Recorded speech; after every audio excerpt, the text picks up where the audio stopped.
to really expand their territories, not only expand into urban areas, but certainly into more and more non-tropical or desert type of environment, like you said, like Flagstaff, and it's fairly new up there.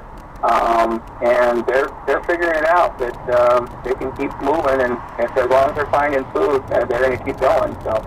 Now, how can some animal that's as blind as a javelina and have about what seems like about the horse sense of a horsefly, populate like that?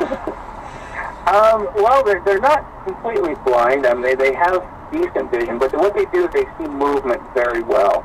And typically they use mainly their nasal senses to, know who's in their herd, and then certainly to find food.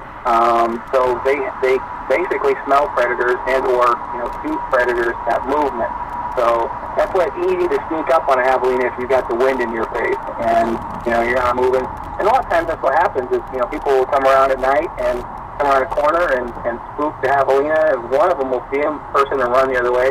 People automatically stop and freeze in their tracks, basically becoming invisible to the rest of the javelina, and so the rest of the herd just start scattering, a lot of times running right into the face of what would be normally danger. So that's a lot of times people tell me that they were charged by javelina. And it's not necessarily that they were charged, they were just running and they weren't moving, so the javelina didn't know where the threat originally came from? Right.